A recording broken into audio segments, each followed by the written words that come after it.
There we go. There we go. Um, I'm still getting used to YouTube Studio because it apparently recently changed. So I'm still trying to get used to it, but hopefully I'll get used to it by the end of this quarantine. But anyway, hey everybody, DJMK here, and welcome to another Watch With Me. But this time, you can actually watch with me at the same time.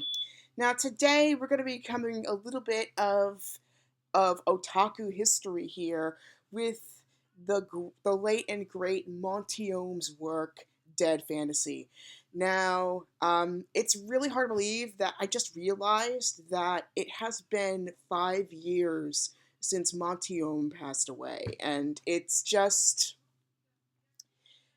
I just realized that. So I looked at it like I just had the urge to just watch it this morning, and I saw some of the reactions, and then I was like, oh my god, like these fight scenes still hold up. So like animators, fight choreographers, especially the live action ones, take notes because this.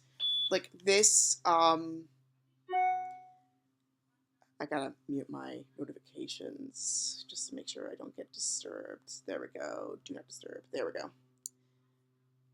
It's like take notes, people, because this series basically redefined what animation is and what fight scenes could be. So I rewatched a little bit, so it's not exactly genuinely going to be like a first time reaction for me per se, because I watched it from its original inception actually back in the day. But I hope this will certainly be an interesting reaction for you. So this is mainly for you guys, but for me, it's probably more like a throwback, to this retrospective thing, and just why this series just overall just works. So for those who are in the before there was RWBY, there was Dead Fantasy, and Dead Fantasy was Monty Oum's big passion project, where he basically mashed up Square Enix and Team Ninja properties together in an ultimate battle royale that honestly would make both those companies envious to get some of this stuff done. They actually have collaborated in real life in the past, but just not in this level. And honestly, I think they should seriously consider making a Warriors Orochi um, game with these two properties, or bare minimum, just something acknowledging um, Monty Oum's mashup in some way. So, initially, in the original series, the main mashup was between Final Fantasy and Dead or Alive. And then other properties started popping in. We got the Ninja Gaiden franchise in there. We got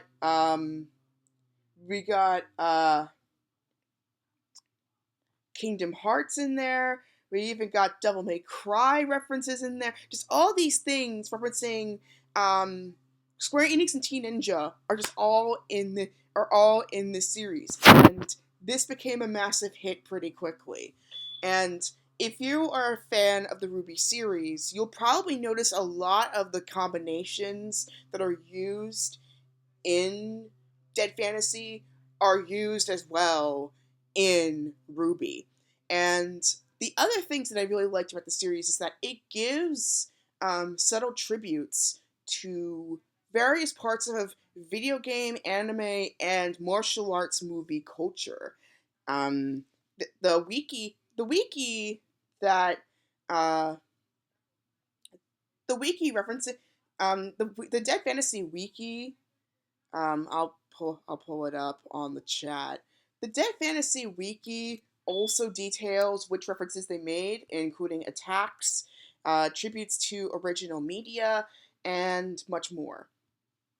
So here's the wiki right here. I'll also put a link in the description for those who are curious.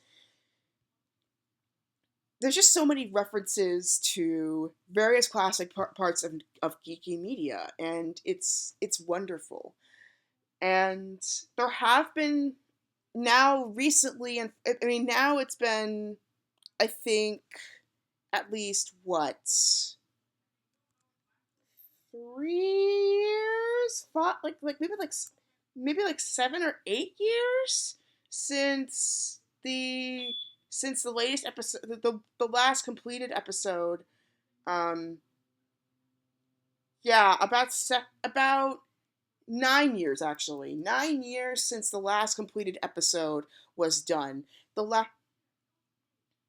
the last episode that he managed to give a little bit of samples to was Dead Fantasy was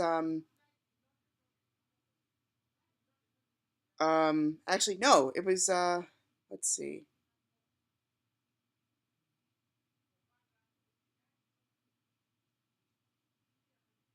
Actually, it was eight. Never mind. So there were 8 episodes. Um I think yeah, I think there were 8 episodes for this, but I think like 6 or 7 had the official title on it. But yeah, so 8 was the last one that was done in in the series as a preview, where it was going to be Vincent Valentine and Kyrie as nominee and as a limit form, or dry form. That was the proper term for Kingdom Hearts. Versus Kairi as nominee in a dry form versus Momiji and Hayabusa from Ninja Gaiden and Dead or Alive, respectively. So that was the last one that they previewed, and then ever since then, there just hasn't been an attempt to finish it, either by Rooster Teeth efforts or anybody connected to Monty Oum in any nature. Though the last YouTube channel that I heard was making an attempt to actually complete the episodes, because apparently Monty Oum's notes were released to the public. So the last attempt at trying to finish the 8th part of the series was by a YouTube channel named Uyahan. And so Uyahan, I think, we're starting first with remastering the first 6, and then 7 and 8, he was like the Uyahan was going to complete those. But as of today, Uyahan only has done a partial restoration of episode 1, and ever since, nobody has made any attempts to complete the series, which is a shame, because especially with the previews that they came up with, what they were setting up, and then and then the possible things with um, Helena Douglas, and a few other characters in the show that got hinted at. It just There's so much potential. So I feel like anybody who's a very passionate animator, anybody who's a big Monty Oum fan, could easily pick this up and and give it the respect and the closure that it deserves. So without further ado, let us watch through Dead Fantasy together and see why, to this day, this series still holds up. So I'm going to be playing the 4K remastered version by the channel Crazy HD Gaming. So thank you very much for restoring this beautiful piece of media history to its 4K glory. So let us get started. Sit back, relax, have some snacks, have a drink, because this is only going to take about 40 minutes of your time. It's totally worth it. And the other part that I really liked about Monty Oum's animation, besides his fight scenes being very well, is that in the scenes that he makes in this show, he knows the characters front to back. He knows how the Final Fantasy characters and the Dead or Alive characters would act in their respective settings. That is the one thing that I especially respect about Monty Oum, is that he knows his reference material. Even when he's making stuff up to basically, like, to kind of make it a little bit more original, he still respects the original characters and where they came from. So I'm gonna like discuss like why some of the things happen the way they do, as well as explanation for why the behaviors may have happened here. But yeah, let's go ahead and watch this thing. And I'm happy to say that I can actually play this in public, because like I know the previous ones, like, I can't play this because copyright. I can't play this because copyright. This time I can actually play it in full. So I'm dilly dallying. Let's do this. And for once, I left my rambling at 10 minutes. Let's go. Complete, 4K enhanced and mastered, in a 16:9 aspect ratio. Thank you very much. that's a little bit of a comparison. So you can see that the lava, the shrine and stuff is a lot sharper. And this is the stuff that won me over. So you recognize this from the chateau scene. These were Rob Duggan from The Matrix. Reloaded, I think? Yeah, Reloaded. Dead Fantasy 1. Because of Dead or Alive in Final Fantasy. Oh, that flash in. So that's Kasumi and Ayane, and that's of course Yuna. And that's the other thing. For some reason, a lot of the reactions...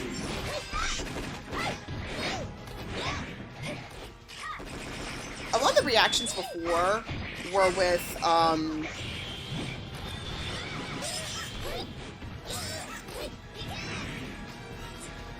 Oh, whoops. I don't know what it is, but the output's double. That's weird.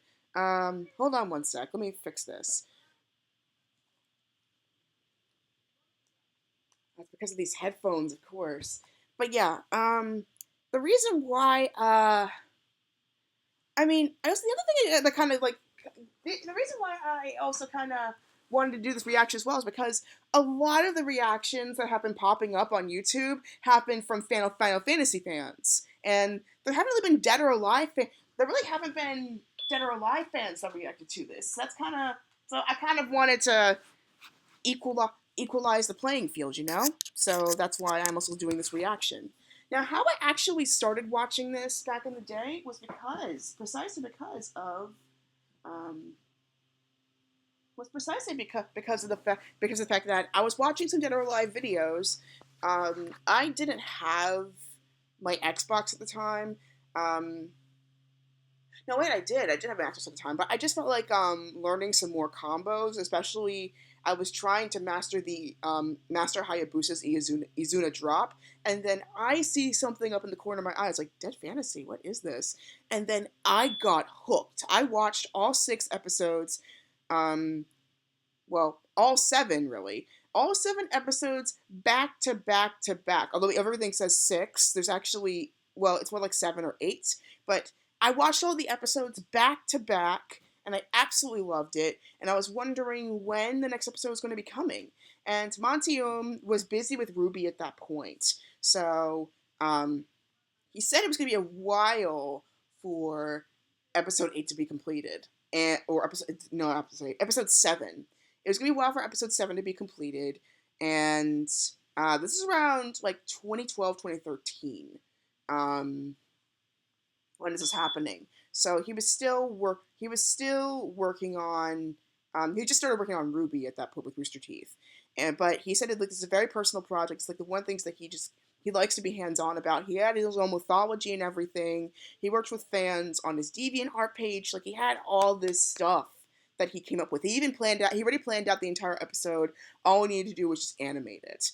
And then, unfortunately, obviously, he passed away in 2015 due to an allergic reaction to iodine during a routine exam. And that's actually unfortunately, it's a pretty common way to pass away. One of my personal friends actually passed away through a similar, one of my family friends, friends' wives actually passed away through a similar experience. So, it's not uncommon. And oftentimes, unfortunately, that allergy is not really discovered until it's too late, because oftentimes we just don't know it until we're going through it. But yeah, he was working on the next episode before he passed. But obviously, because being busy with RWBY and Rooster Teeth, he just wasn't really able to get it back and going the way he wanted to. So anyway, let's get back to the video. I think now we should not be hearing double. Let's see. There we go. Yep. Okay, there we go.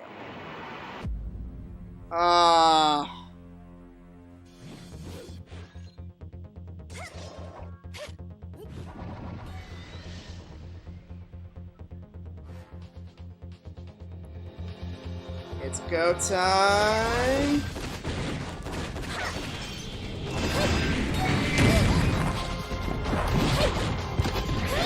Oh my god, I just love how creative they are with the field. This is the other thing. Well, you can do cutaways right, and this does cutaways right. Like, check out every frame of painting.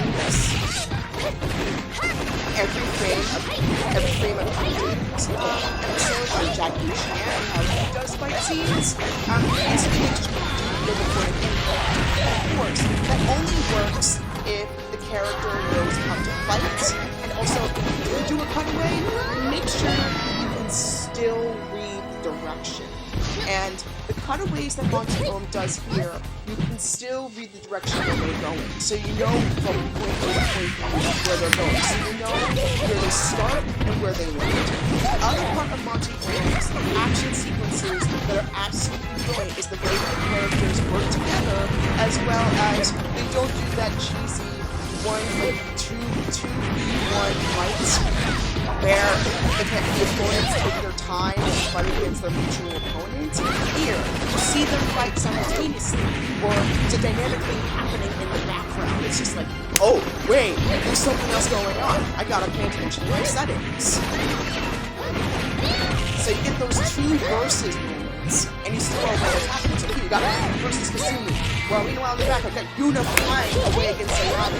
And then here, now you see Ayane, Yuna, Kasumi, Riku, and Ayane, boom, boom, boom, boom, all happening at the same time. And it works. You can still read what's going on. This scene! Oh my god!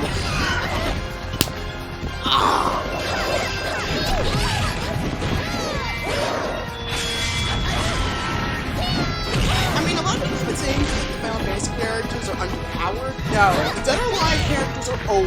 Like, there's a reason. Oh, shoot! That's that move. And also, wait for it, wait for it, wait for it. Boom! That scene is a scene that broke the internet.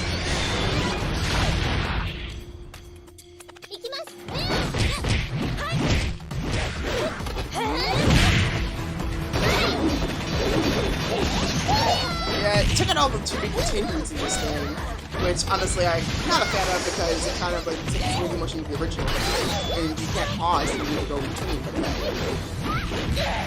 Yeah, see, like there, it's all about timing, not because it's like, hey, I'm waiting for it to be attacked. No, it's dynamic. Like, look at how dynamic this is. And then he also keeps the background moving, so that way you're not bored. You see every movement as it's moving.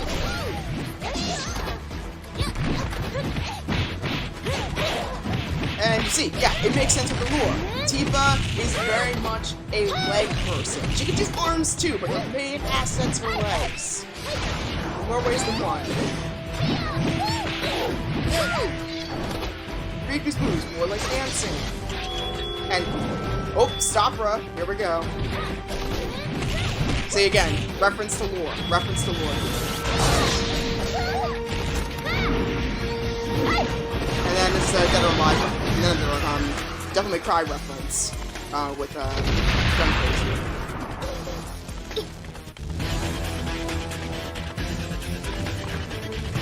And then of course we got Ayane's reference to her demon origins in Tengu with this whip here.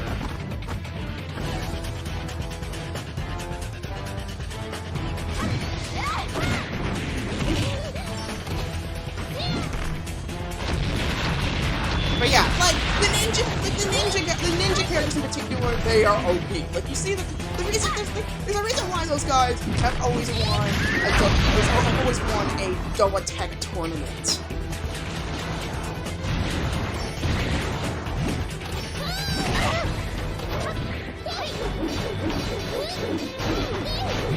Ooh.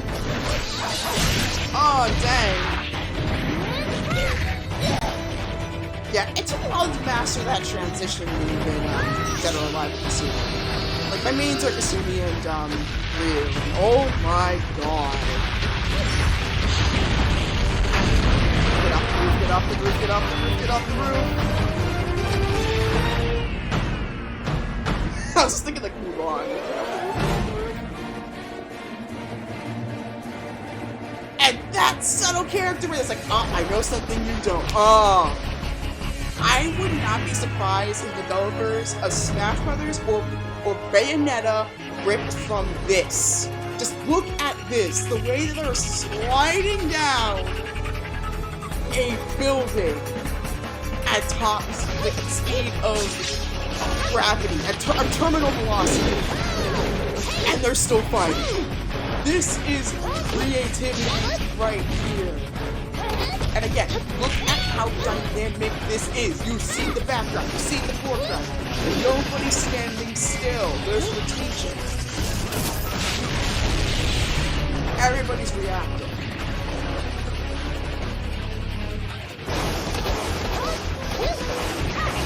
And then this reminds me of like Sonic in the highway level, you know, where like you're trying to like dodge the pillars. It's on adventure. Yeah, this Bayonetta. Like this is before Bayonetta was a thing too. Again, everyone was a platinum. Reference this. And again, very Jackie Chan.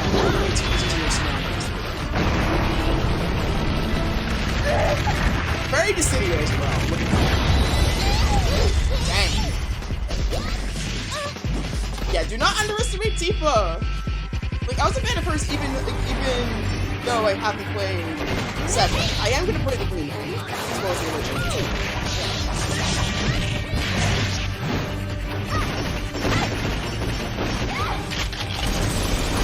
Hey, dude! And then there was one. Yeah, my top is holding up pretty well, considering. Oh, Rachel! Here we go. It's a Ninja Gaiden's character. She did appear in, I would like to say, Dead or Alive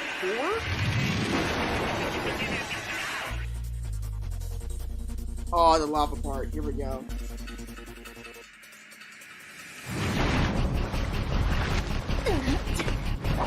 Of course, that's a lot of materia you gotta use right there.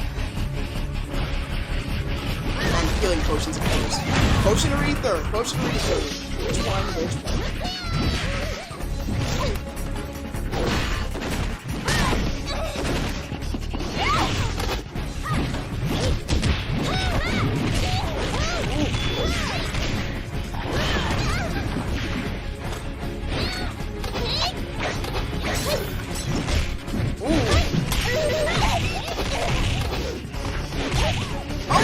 Drunken Master! Drunken Master! I did not notice that before. And there's the potion and the ether. Potion and ether combo. Drink it all up. But not drink it all up. And oh! I did not notice that. Again, there's something to the numbers here. Oh my god. This holds up so well. Build up a speed right there. Oh! Very Basilisk Wizard Yuna. There's a Tifa. Whoa! So much limit break. You're now up in Final Fantasy, 8? 8, yeah.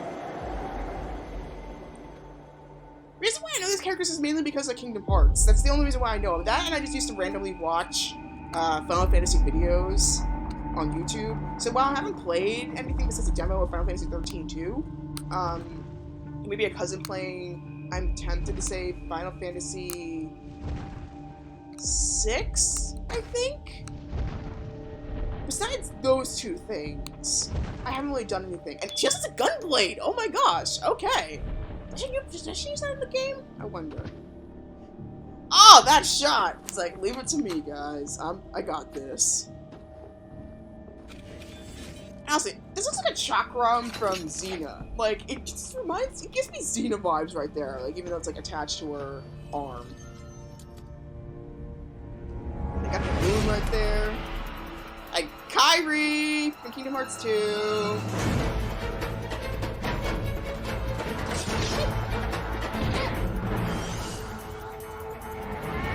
So, this has been around 2011.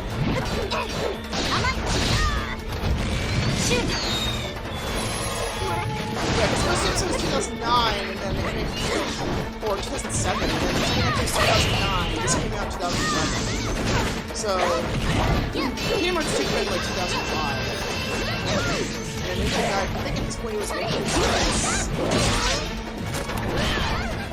But yeah, the costumes are mainly from for Dead or Alive, they're really for cheating. And then, yeah, Ninja God and Sigma was the thing, and that's when, whoa! Yeah, Renoa, I think based on the way kinda made Doa characters the match and not just kind of their Thanos. Like, actually, it's kind of Thanos. With Thanos with the Infinity Stones. It's like, she's pretty OP right here. Like, summoning a tornado, throwing broken pieces of pillar, and then this thing that she's about to do.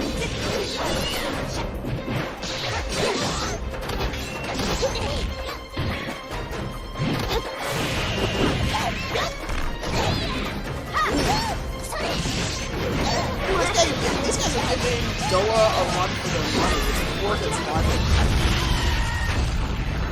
Oh my god.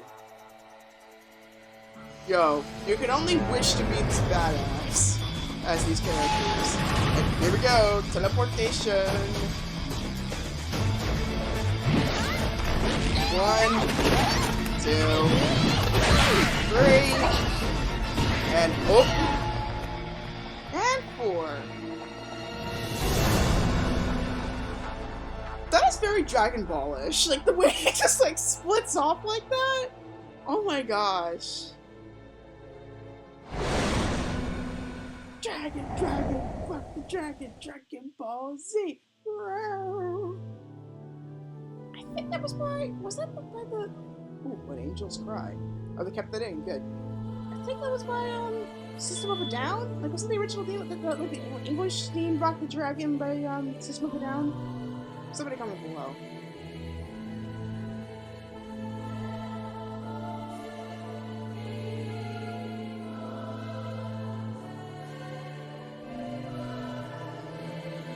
Nobody to tell me. And there's Tifa. Hope she's okay after all that. Round 3, fight! I timed that pretty well. Okay. Ooh.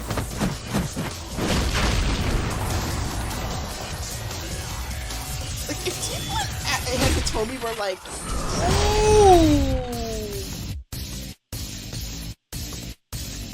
If Tifa and Hitomi were benders, they would totally be earthbend for the way they're shattering the ground. That's a lot of materia right there.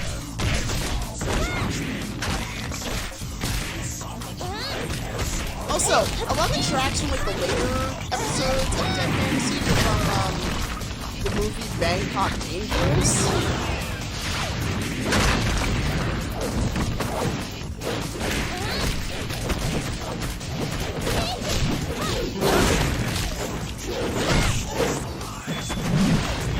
This is about to be a Romeo Must Die. The Jet Li Aaliyah film.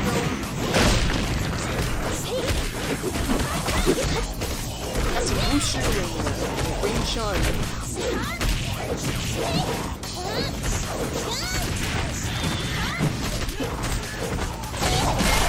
Ooh! That's kind of smart. Ooh! That's not good. Right in the face. Ooh. Also, I got that very much that Tengu vibe with the flames and stuff. Oh, she's fighting with her eyes shut. Very Samurai Jack. Oh, Wing Chun. Yeah, and that's very in character for Tomi. Like after all that at first. Oh, nice smash out materia right there. She got it. Oh.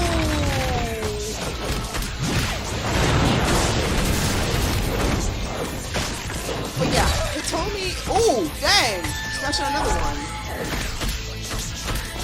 But yeah, Hitomi is very much an honor-based fighter. Like, she will only go by ability, by ability she has. But yeah, that's a Wing Chun reference.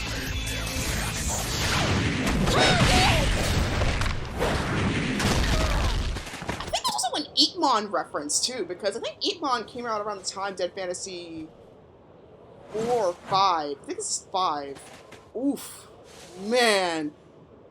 Yeah, I think this is like these two episodes between Tifa and Hitomi were basically giant um Eatmon references, because I think the original Eatmon was either 2009 or 2011. I think it was 2011, because like that's also the year that like the film itself came out. So it probably was pretty good that he watched it.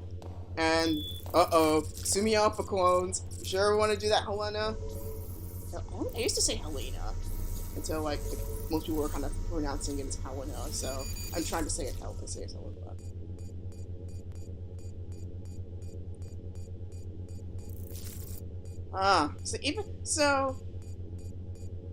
Even if she did release them, the most they would have lasted is 14 hours, huh?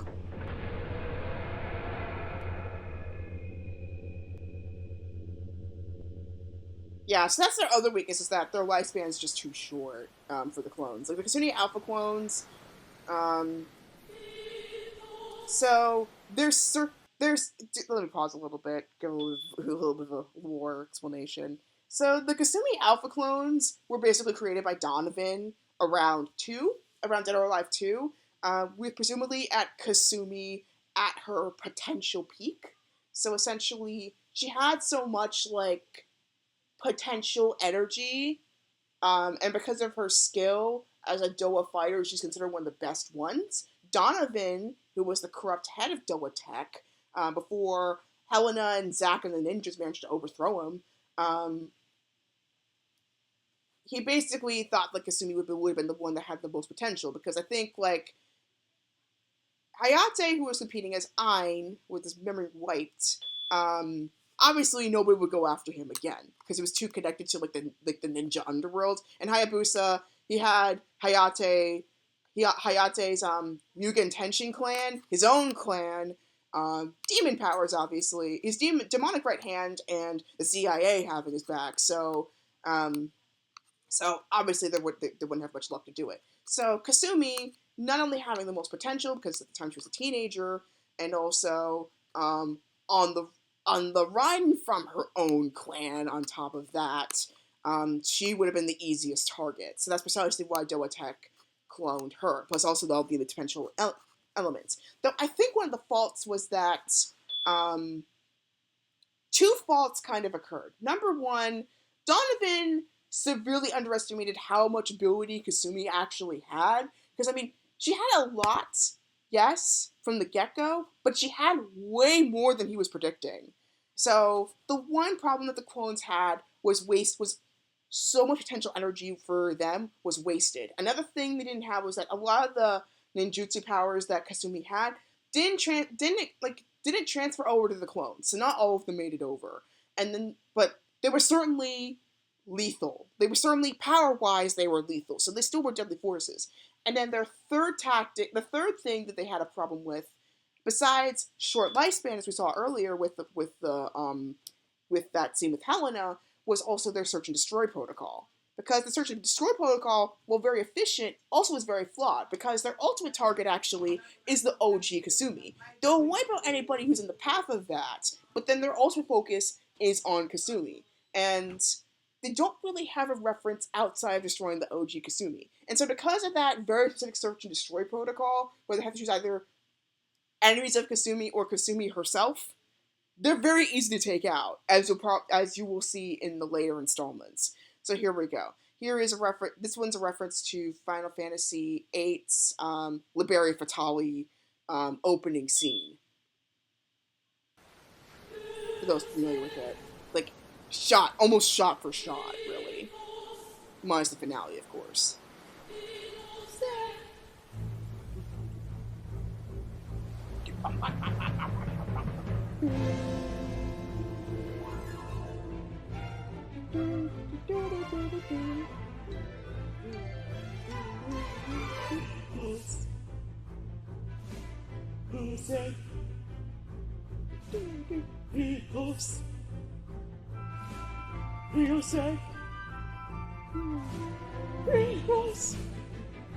This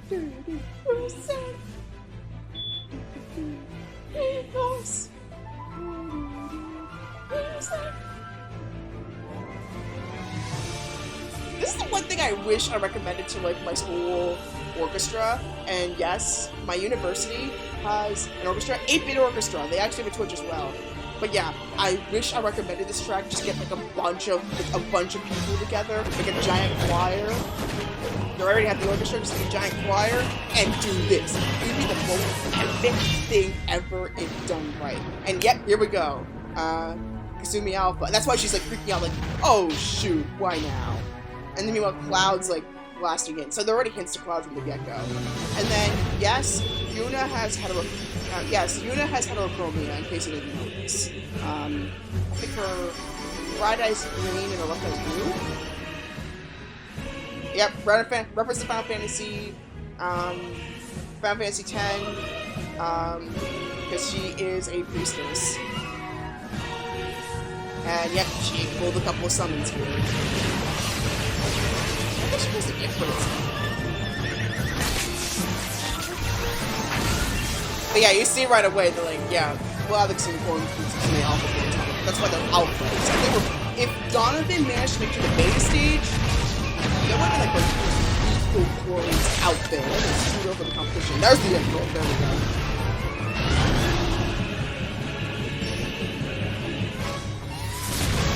But yeah, you can see how they're kind of holding up, even though they're getting blasted right now.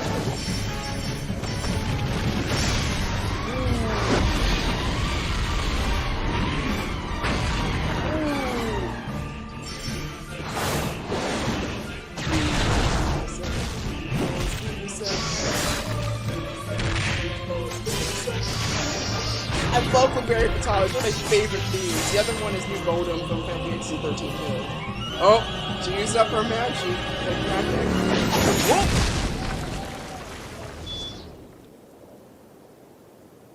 Dang! Cloud's intervention right there. Boom, boom, boom. I love it. Her MP! MP! That was the word I couldn't find. She used up her MP. Her limit form ran out. Okay. Yeah, I was right. Okay, right eye's blue, left eye's green.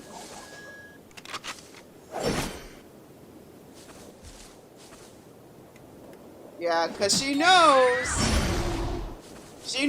that, like, those clones are gonna go, like, those clones not only are an unfair fight, but also, she's like, ah? But yeah, one thing the Doa fighters are very much a big thing, maybe with the exception of Zack, but, like, Doa fighters are a very big part of is the respectful fight. Like, because somebody knew that, like, they were outnumbered and outgunned. So, like, they were outgunning them. So it's like, you know what? Moving. And also the other thing is that if she fought Yuna and Cloud now, she basically wouldn't have enough energy to take out the clones later.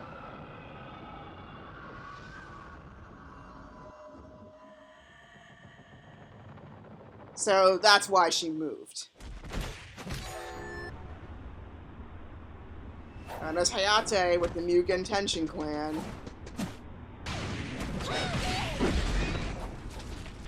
All that materia flying out! Materia everywhere.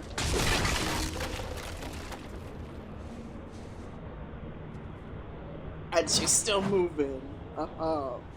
Goes to show that Tifa's made of really tough stuff.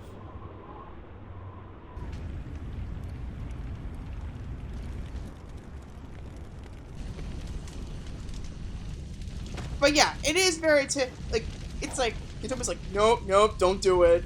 Like, dude, don't do it.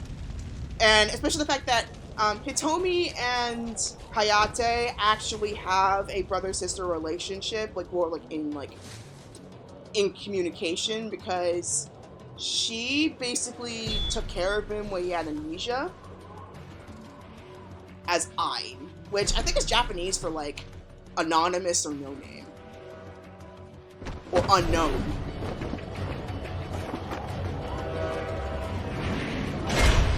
I think it's a reference to Fahrenheit. I would escape on a train. But yeah, it's very typical now, Hayate sending his new detention plan before he kills the final blow, because he's actually a pretty good witness by himself. especially with the combo of his I'm persona to his ninja persona that he leaned back.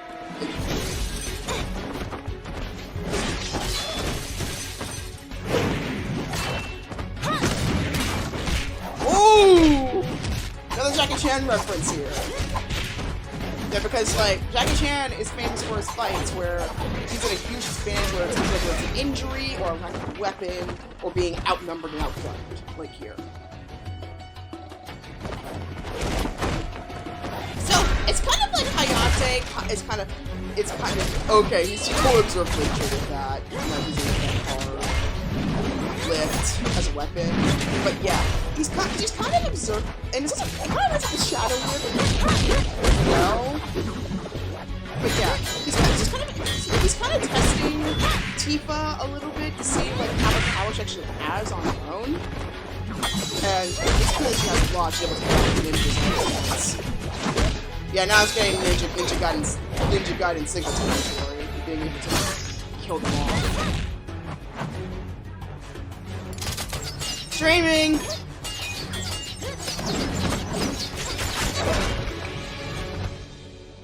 Oh, okay.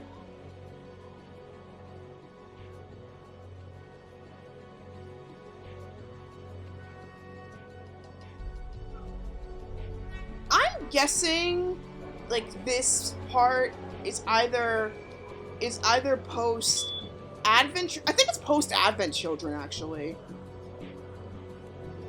I was thinking, like, post Kingdom Hearts 2.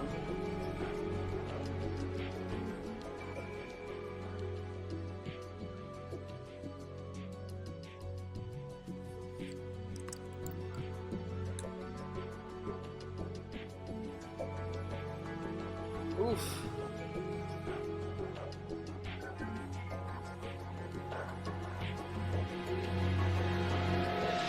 And that's why she went. And oh, she got arrows! Oh, dang, Tifa! Oh, force fields!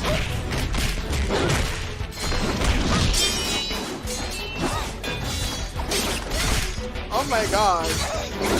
Tifa versus Eatmon, who would win? Comment below.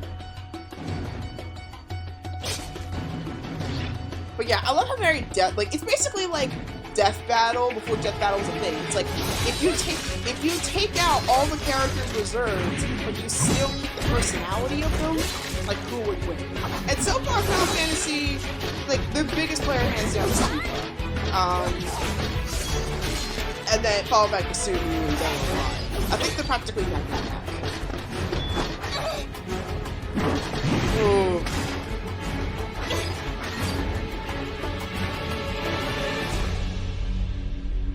Oh. And now I'm thinking of that scene from like the Rooster Teeth series, like Anime Crimes Division, where like you do like that one long take live action fight scene until he couldn't escape, until ProZD's character couldn't escape.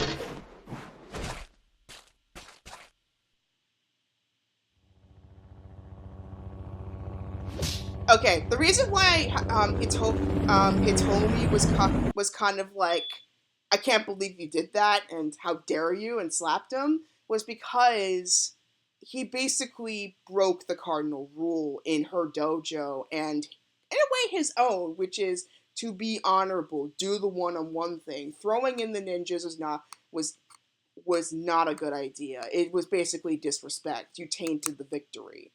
On the other hand, though, you can kind of understand why Hayate sent the ninjas where he did, was because he also wanted to test how much Tifa could actually take to see what she does. And so because of that, they now know more of Tifa's strategy, like what more that she could do. So, very different approaches to the same thing, but they're both valid.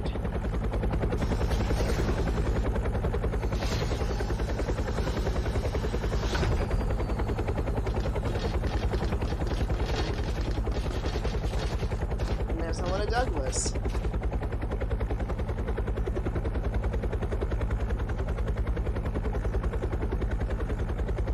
Meanwhile, there's the materia.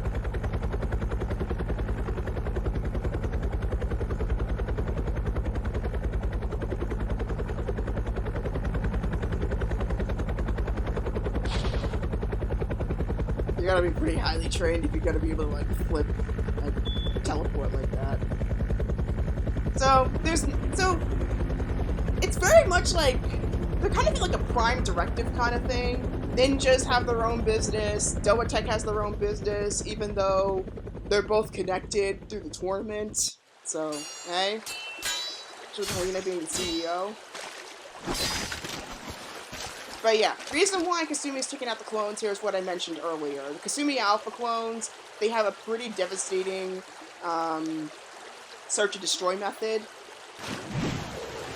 So, since they went after like Yuna, they had a common enemy, but then after that, they were gonna go after her and her friends next. The goal of those Alpha clones was basically to take out all of the ninja clans. That's why I remember now, because like. They broke into Doa Tech facilities in 4 because they want to take out all the Kasumi Alpha clones. Because the main goal of Doa Tech, like they saw the how powerful the ninja clans were, and so Donovan made the clones to basically take out the entire network because they were so OP. Precisely because they were so OP. And like I mentioned earlier, Kasumi was the easiest to access because she was basically a Ronin. She basically had no clan to access. Her own clan basically threw her out. And that's Bemiji from Ninja Gaiden.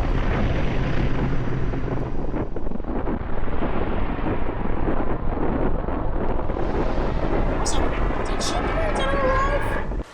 I'm wondering.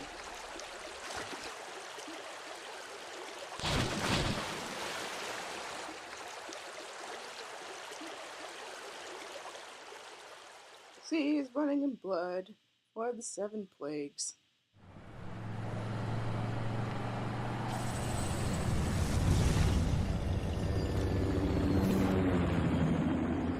Oh, they're in the same region, and this looks like it's the town from Final Fantasy VII. Even though it doesn't have the power plants in the edges. Honestly, it would have been badass if Sora showed up in here. Ooh.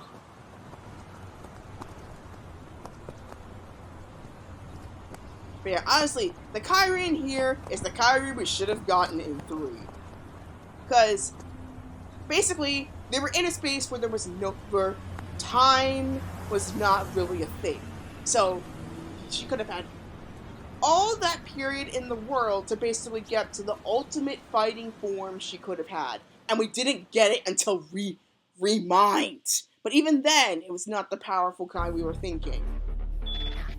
And this is the preview of, this was the preview of Final Fantasy, of, Dead Fantasy 7, I think?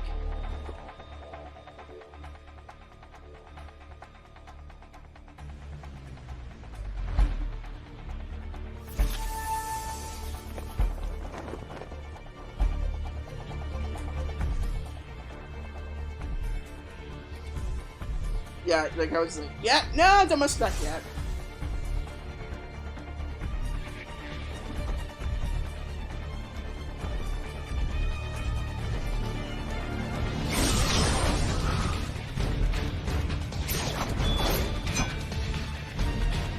Honestly,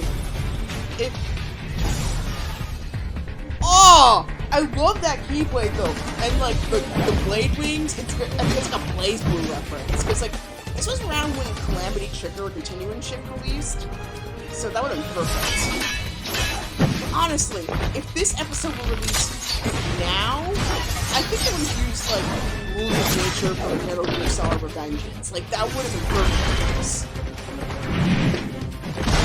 This track is perfect too.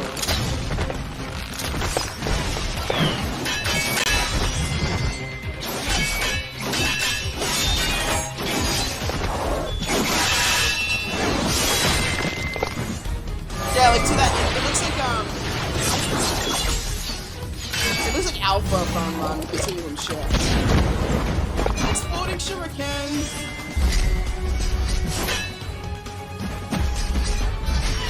like the teleportation of all the keyblades reminds me of dancing.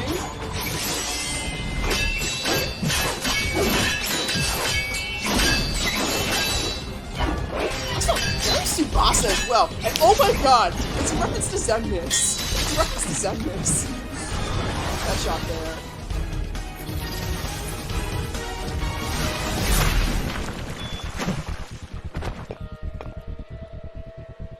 Yeah, that's not blood, by the way. That's the design of her pants. That's blood, though. Okay. But yeah, the moment Vincent showed up, it was just like, here we go! Here we go!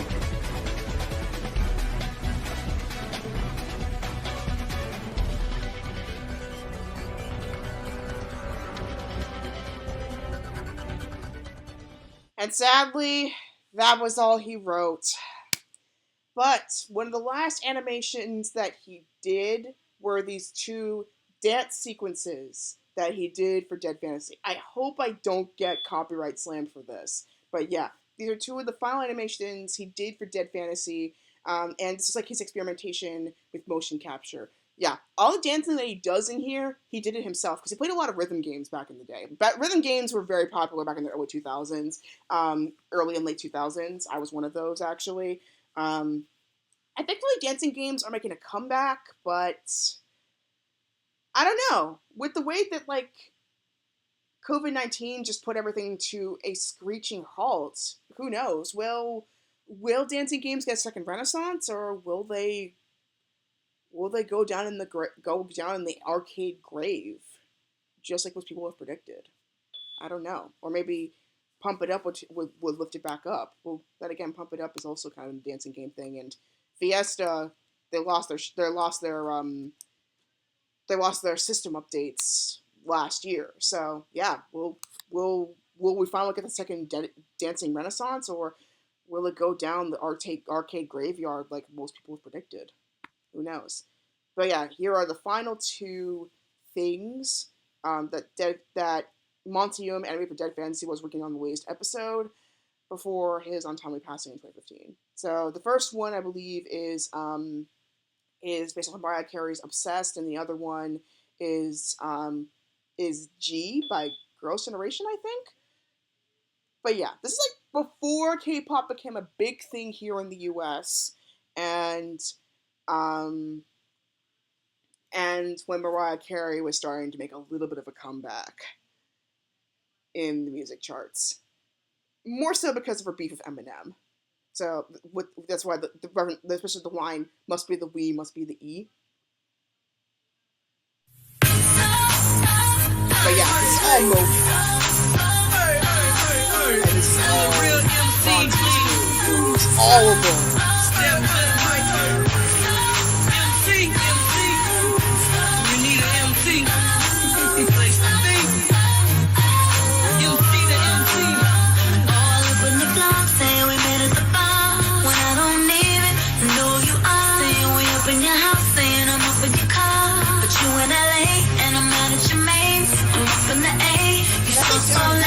And no one here even mentions your name. It must be the weed, it must be the E. Cause you be poppin', heard you get it poppin'. Oh, I don't know why you're so obsessed with me. Boy, I wanna know, lying that you're sexing me when everybody knows. It's clear that you're upset with me. Oh, finally found a girl that you couldn't impress. Last man on the earth still couldn't get this. You're delusional, boy, you're losing your mind. It's confusing, you're confused, you know, why you wasting your time. Don't you all fired up, what you boy, it sounds like stay right there, like you're bathing with that. Boy, why you so obsessed with me? To get half the shots in this. And you gotta go pour out the one. Without lighting it, it's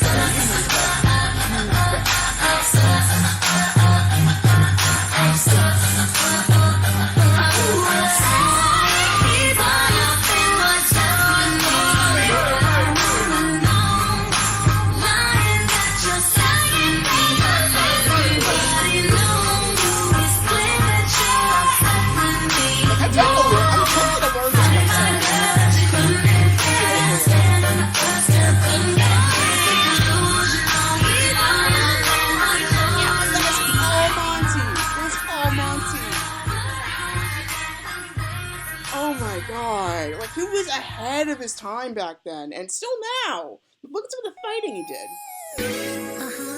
Oh, this is G. This is G. Listen, boy. My first love story. My angel and the girls. And I think he actually used the actual choreography.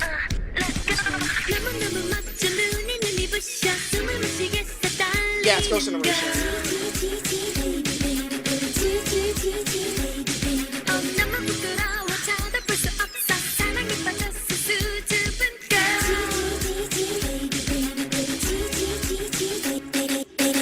Yeah, like this is a lot easier to pull off in real life.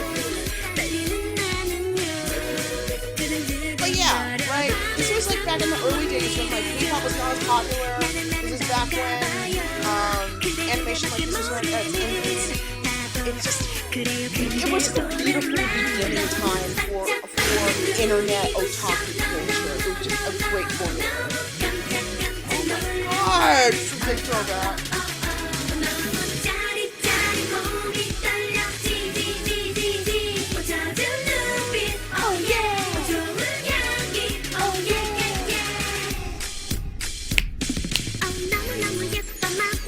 And that's RWBY from Stuff It Is 10. The costume she used in the Dead Fantasy 10 too. And then there was actually a contest on DeviantArt for RWBY to like change the costumes. And he selected 4, but apparently he was planning for RWBY to change a total of 15 outfits. I'm not kidding. 15. You can see the outfits once again on Dead Fantasy.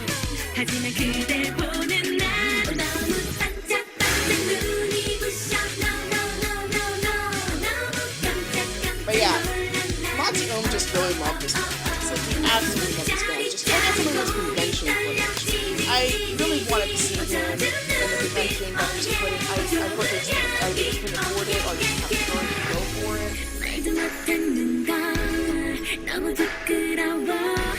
So yeah, I guess a big part of Though the one thing I can say is that I did anonymously donate to the minority that he was Monty Oum's wife showed up. I think it's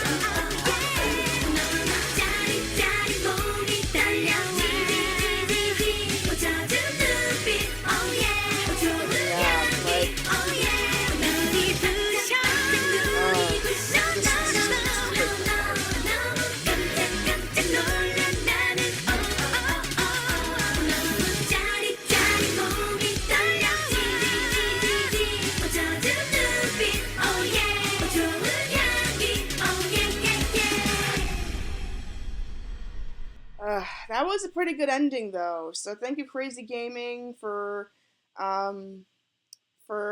putting that clip up. Like, honestly, that's just man, this is painful. Just it's so frustrating. Like he had so much that he was gonna give to us, and it was cut short before we could finish it. I mean, thankfully, he had a lot of notes, like, during the time of working on RWBY, and of course, he had a lot of notes as well for Dead Fantasy, so it's totally possible that they could, RWBY managed to last for a number of seasons, so it's totally possible that somebody could resurrect, Dead Fantasy from the grave. And of course, people remember that, like, in an AU, he probably survived his allergic reaction, or he wasn't allergic at all, and they would be continuing with Dead Fantasy along with RWBY. Which, I mean, I kind of hope so. Like, if we find interdimensional travel within my lifetime or my next one, I would certainly love to meet the guy who created the animation of one of my favorite series of all time. And also maybe we could have also even had like a legit Warriors Orochi mashup for all I know. But then again, considering that's where Enix kind of got a little bit burned with Super Mario RPG, I wouldn't be surprised if they didn't like bother with collabing with Team Ninja in terms of that degree of project. But then again, they have collaborated with Teen Ninja before with a couple of their own properties, with like I think especially like the some of the Resident Evil stuff. Like some of the programming was by Team Ninja, which I know very unusual, but hey. Um, but yeah, we can only hope. We can only hope. It's been 5 years. Let's revive the conversation. Hopefully, this gives you a little bit of a track as to why you should definitely check out his work, and also just especially just let's keep his memory alive. Check out his videos, check out the stuff, check out the reactions that people have done. Um, I just felt like it because it came to me today, and I just felt like I just really, really wanted to do it. So yeah, Monty Oum, we miss you so much. Thank you for giving us this and RWBY. Um, we're gonna miss you tons and tons, and we'll see you on the flip side. So, uh, it still hurts. It's a big loss in the nerd and the animation community because like I mean he was just one of the few that he did it because he loved it. He gave back. So yeah, don't do it for the money. I mean the money is great, but do it for the passion too. Do what you absolutely cannot imagine yourself not doing. Of course, make a little bit of a boundary, so that way you don't burn yourself out, but also just do what you love. Okay, just do what you absolutely can't imagine yourself going without. On that note, let's finish up this episode. So yeah, that's pretty much it. That's all my social media and stuff. I forgot to put it in the description of my previous video, but I'll make sure to put it in this one after I'm done. Um, this is once again, this watch along is a YouTube exclusive, so I hope you guys enjoyed it. In a little bit, I will be doing like once I change my outfit and stuff, I will do a sewing live stream. Oh yeah, I forgot to say the next Write with Me will be happening tomorrow on Twitch and YouTube. And today, later on today, I'm going to be um, doing a sewing live stream. So look forward to that. We're going to sew up some masks as well as some outfits items that I just basically um, decided to buy on a whim.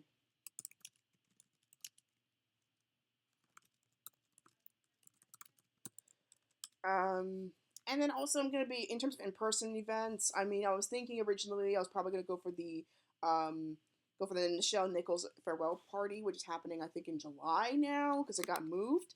Um, but I'm not sure. That one's still up in the air. In terms of things that I know for sure I'm going to be going to, is the barring any date changes or any extended shutdowns. Is of Dune Day's 45th anniversary in Philly on Flag Day, and the Pennsylvania Renaissance Fair with steep discounts to those in costume. I also have a Fiverr shop. If you use the code EARTH, which the code is good until summer solstice, you'll get extra runes and cards for clarification. And coming soon, there's going to be some nerdy card readings. That means I can get some card readings with Sakura cards and Sailor Moon themed cards after the major arcana. It's basically going to be pay what you want with a minimum of $1. $1 and whatever you want to pay for it, no matter how many cards it takes, I will answer your question. And also, I accept the coffee donation as well as payment, and I will exchange give you a reading. So yeah. Anyway, thank you so much. Take it easy. Take care of yourselves. I love you, everybody. I will do more reactions at some point because I'm starting to love doing them now. I'll of course try to do some properly scripted videos at some point as well. Once I get a computer that has a little bit more space, that I could do that.